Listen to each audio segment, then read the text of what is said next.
तो दोस्तों मुझे उम्मीद है कि आप सभी अच्छे होंगे। दोस्तों हर किसी को अपने जीवन में मन की शांति प्राप्त नहीं होती। इसका सबसे बड़ा कारण ये है कि उन्हें मन की शांति प्राप्त करने का रास्ता ही नहीं पता होता। लेकिन अगर आपको उस रास्ते का पता है और आप मन की शांति प्राप्त कर पाते हो तो उससे आपकी ज़िंदगी बदल सकती है। तो यही बात समझाने के लिए मैं आपको एक कहानी सुनाता हूँ। एक बार एक किसान की घड़ी कहीं खो गई।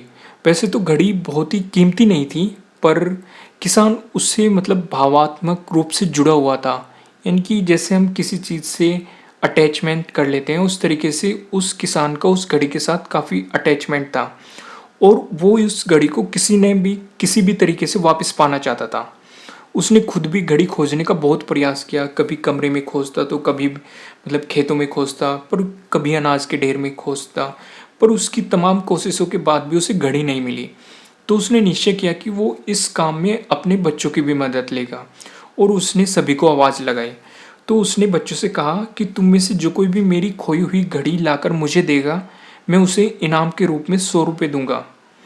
तो बच्चों ने फिर देरी नहीं की। सभी खुशी के मारे बच्चे इधर उधर जाके घड़ी को ढूंढने लगे। कोई ऊपर ढूंढ रहा था, कोई नीचे, कोई बाहर, कोई आंगन में, हर जगह। पर लेकिन घंटों बीत गए, किसी को घड़ी नहीं मिली।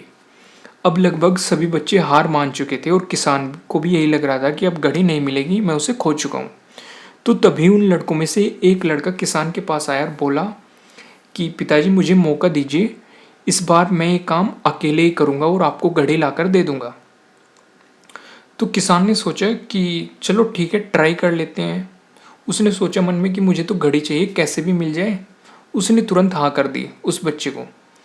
तो लड़का आराम से घर के अंदर गया और घर के एक कोने में जाकर घड़ी लेकर वापस आ गया और किसान को दे दी। किसान घड़ी देखकर पहले तो बहुत खुश हुआ, पर लेकिन उसे आश्चर्य भी हुआ कि हम इतनी देर से घड़ी ढूंढ रहे थे सभी मिलके, हमें नहीं मिली, इसे कैसे मिल गई और ये अकेला गया। तो उसने बच्चे से पूछा कि बेटा ये घड़ी तुम्हें कहाँ से मिली, कहाँ कैसे मिली? हम लोग सभी इसे ढूंढने में असफल हो गए, तुमने इसे कैसे ढूंढ निकाला? तो लड़का बोला पिताजी मैंने कुछ नहीं किया, बस मैं कमरे के अंदर गया और चुपचाप जाकर एक जगह बैठ गया और घड़ी की आवाज़ पर अपना ध्यान केंद्रित करने लगा। कमरे में शांति होने के कारण मुझे घड़ी की टिक टिक की आवाज़ सुनाई दी, जिससे मैंने उसी दिशा का अंदाज़ा लगाया और फिर मैं वहीं पर पहुंच गया और घड़ी अलमारी के पीछे पड़ी हुई थी और मैंने वहां से घड़ी खोज निकाली।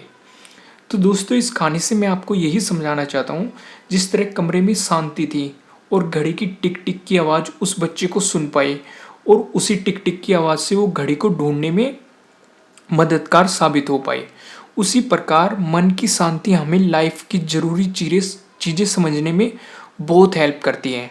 हर दिन हमें अपने लिए थोड़ा वक्त निकालना चाहिए जिसमें हम बिल्कुल अकेले हो, जिससे हम शांति से बैठकर खुद से बात कर सके, खुद के अंदर की आवाज़ सुन सके। हम क्या चाहते हैं, क्या करना चाहते हैं, क्यों करना चाहते हैं, हम उसे किस तरीके से करेंगे।